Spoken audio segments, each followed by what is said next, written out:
अस्सलाम वालेकुम my dear all foodies, मेरे प्यारे दोस्तों। उम्मीद है आप सब ठीक होंगे, खुश होंगे, खैरियत से होंगे। जहाँ भी रहें खुश रहें, आबाद रहें, अल्लाह ताला की रहमत के साए में रहें। आज की रेसिपी मैं आपके साथ शेयर कर रही हूँ अपनी फेवरेट डिश पानी फुल्की, पानी वाले पकौड़े, पानी वाली फुल्कियाँ, जो आप कहना चाहें। बहुत ही टेस्टी बनती है। जैसे रसगुल्ले को खाते ही मुंह में उसका रसीला रस आता है, वैसे इसको खाने के बाद इसका चटपटा खट्टा मीठा पानी आता है। इसको खाते ही ना मतलब दिल चाहता है कि बस खाते ही जाए, नॉन स्टॉप खाने का दिल चाहता है। मतलब ऐसी डिश है कि आप इसको खाने के बाद अपने हाथ नहीं रोक पाएंगे, बहुत ही टेस्टी होती है। रेसिपी को स्टार्ट करते हैं, वीडियो को अंत तक देखिएगा। बिस्मिल्लाहिर्रहमानिर्रहीम। बेसन लिया है 1.5 कप, उसको अच्छे से स्ट्रेन कर मैंने शामिल कर दिया है। सॉल्ट 1 टेबल स्पून डाला है, नमक अपने हिसाब से डालिएगा। हल्दी 1 टेबल स्पून। इसके बाद मैंने इसमें शामिल किया है बेकिंग सोडा, ताकि हमारी पकौड़ियाँ अच्छे से फूल जाएं। 1/2 टेबल स्पून शामिल किया है। चिली पाउडर मैंने 1 टेबल स्पून शामिल किया है, ताकि ये चटपटे और स्पाइसी बने। अच्छे से मिक्स करेंगे। मिक्स करने के बाद हम इसमें पानी ऐड करेंगे। पानी आपने आहिस्ता आहिस्ता ऐड करना है, क्योंकि हमने इसका जो बेसन है वो थिक बनाना है, पानी जैसा नहीं बनाना।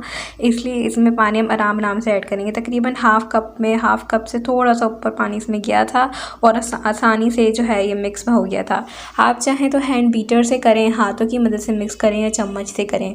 मैं आपको चम्मच से करके दिखा रही हूँ।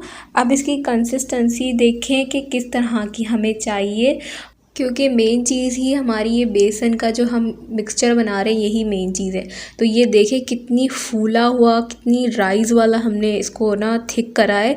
इतना ज़बरदस्त ये बेसन का बैटर रेडी हुआ है। आपने भी इसी तरह का रेडी करना है, जैसा आपको नज़र आ रहा है, फूला फूला सा। जैसे ही फ्राई करेंगे, बढ़िया सी हमारी जो हैं ये पानी वाली फुल्कियाँ, ये जो पकौड़े हैं, बड़े अच्छे से तैयार होंगे।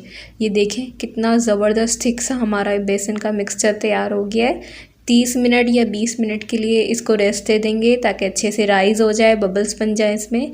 जब तक हम पानी तैयार कर लेते हैं, खट्टा सा, तीखा सा, चटपटा सा। इसके लिए मैंने यहाँ पर 3 गिलास या 3 मग्गे, जो आप लेना चाहें वो लिए हैं। अपनी क्वांटिटी के हिसाब से पानी बनाइएगा। मैंने यहाँ पर 3 कप भरकर पानी लिया है। फिर 1 कप इमली का पल्प है। इमली का पल्प जो है वो थोड़ा सा थिकनेस की तरफ है, ज़्यादा गाढ़ा भी नहीं है और ज़्यादा पानी जैसा नहीं है। पल्प लेना है, उसमें थोड़ा पानी मिला के इसको मिक्स करके इसमें शामिल कर देना है। 60 ग्राम का पल्प बनाया था मैंने। चिली फ्लेक्स इसमें शामिल कर देंगे भरकर, और ये होममेड चाट मसाला है। सारा जो टेस्ट है ना इसमें, जो चटपटा सा अच्छा सा टेस्ट आया, खुशबूदार, वो होममेड चाट मसाले का है। इसकी रेसिपी आप साइड में भी देख सकते हो, वीडियो के एंड में भी देख सकते हो, या फिर लिंक डिस्क्रिप्शन में मेंशन करूँगी, वहाँ से भी देख सकते हो। ब्लैक सॉल्ट शामिल करेंगे 1 टेबल स्पून। हींग शामिल करेंगे 2 पिंच। जिंजर पाउडर शामिल करेंगे 1 टेबल स्पून भरकर। जिंजर पाउडर लाजमी शामिल करना है, टेस्ट बढ़िया आएगा। नमक हस्बे ज़रूरत शामिल कीजिएगा, जितना आप खाते हो। आमचूर पाउडर 1 टेबल स्पून, इससे बढ़िया खटास आएगी। और लास्ट में ये होममेड ग्रीन चटनी, मिंट वाली, धनिया पुदीने की ज़बरदस्त सी चटनी शामिल कर देंगे। अगर अभी तक आपने ये चटनी घर में बनाकर फ्रीज़ नहीं करी रमज़ान के लिए, तो फिर आपने क्या खाक प्रिपरेशन की है। सिंपल सी चटनी है, धनिया पुदीना, ज़ीरा, अदरक और नमक डालकर इसको पीस लेना है और उसकी चटनी तैयार कर लेनी है, ये डाल देनी है। फिर हमारी बढ़िया सी स्लाइसिस में कटी हुई प्याज शामिल करेंगे, लच्छेदार बारीक कटी हुई। और इसको मज़ीद इन्हेंस इसका टेस्ट करने के लिए मैं इसमें 1 लीमू शामिल कर रही हूँ, दरमियाने साइज़ का। इसका जूस में अगर आप देखेंगे क्वांटिटी, तो 2 टेबल स्पून भरकर मैंने लीमू का जूस इसमें शामिल किया है। बढ़िया से इसको मिक्स करेंगे, और इसकी फ्रेशनेस को बढ़ाने के लिए धनिया पुदीने के पत्ते थोड़े से मोटे रखे हैं, काट कर इसमें शामिल कर देंगे। और देखें यार क्या पानी तैयार हुआ है, इसको तो मैं लुखा ही पी जाऊँ यार, मुझे तो ज़रूरत ही नहीं है पकौड़ों की, इतनी ज़बरदस्त पानी इसका तैयार हुआ है।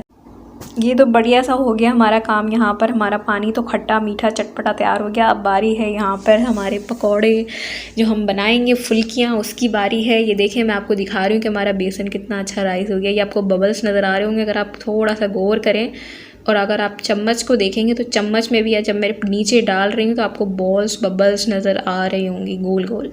तो ये बबल्स जब बनते हैं, जब आपका बेसन अच्छे से राइज़ हो जाता है, ये इसकी निशानी है बबल्स बनने की, अच्छे से फूल जाता है। जब आप इसको अच्छे से बीट करते हैं ना, तो फिर ये बबल्स बनते हैं। जब तक आप अपने बेसन के बैटर को अच्छे से फेंटेंगे नहीं, तो ये बबल्स नहीं बनेंगे। अच्छे से इसकी मिक्सचर को, बैटर को अपने बढ़िया से इसको फेंटना है, ताकि आपका एक अच्छा फूला हुआ राइस हुआ मिक्सचर रेडी हो।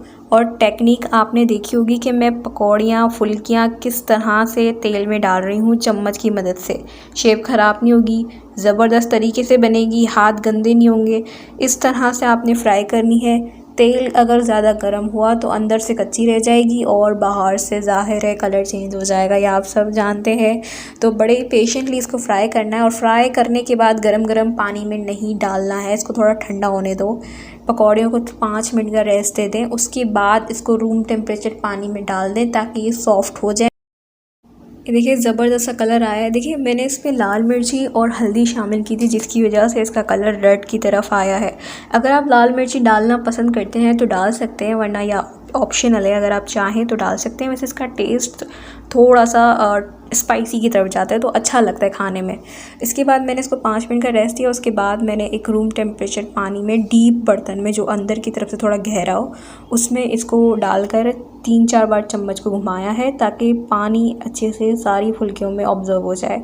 और फिर इसको सिर्फ़ और सिर्फ 6 या 4 मिनट के लिए मैं इसको रखूँगी पानी में, वरना ये टूट जाएंगी। इसको अपने ज़्यादा पानी में नहीं रखना है और ठंडी जगह पर ना रखें, कोशिश करें रूम टेम्परेचर पर ही रखें। इसको रख देंगे और फिर जब 5 मिनट हो जाए, 3 मिनट हो जाए, वो भी बहुत है इसके लिए, फिर इसको फटाफट से आपने इसको इस तरह से हल्के हल्के दबा के, बिल्कुल हल्के हल्के दबाना है, ज़्यादा नहीं दबाना है, हल्के हल्के दबा के इसका एक्स्ट्रा पानी निकाल कर या तो आप डायरेक्ट खट्टे पानी में डाल दें या फिर साइड में रख लें। मैंने दोनों तरीका आपको दिखा दिया। ये देखें कितने ज़बरदस्त हमारा जो है इसका साइज़ इंक्रीज़ हो गया है। हमने फ्राई कितने साइज़ में की थी और माशाल्लाह पानी में जब ये सोख हुई हैं तो कितना इसका साइज़ इंक्रीज़ हुआ है। कितनी ज़बरदस्त तैयार हुई है, खट्टी चटपटी सी, ऐसी कि वो जो पानी पूरी का पानी होता है ना खट्टा, वैसा वाला इसका टेस्ट था और बल्कि उससे भी ज़्यादा कहीं अच्छा टेस्ट था।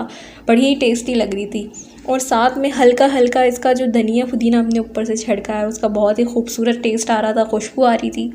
ये तो थी हमारी पानी फुल्कियों की रेसिपी। यहाँ पर वीडियो एंड होती है, रेसिपी एंड होती है। अगर आपको रेसिपी पसंद आए, मेरी वीडियो पसंद आए, चैनल पसंद आए तो चैनल को सब्सक्राइब किए बगैर मत जाइएगा। वीडियो को एंड तक वॉच करने का बहुत ज़्यादा शुक्रिया। रमज़ान में इस रेसिपी को ज़रूर ट्राई कीजिएगा। और चटपटे होममेड चाट मसाला की रेसिपी मैंने डिस्क्रिप्शन में मेंशन कर दी है, चैनल पर जाएंगे तो वहाँ से भी मिल जाएगी। तो अपना बहुत सारा ख्याल रखें और मिलते हैं नेक्स्ट वीडियो में। अल्लाह हाफ़िज़।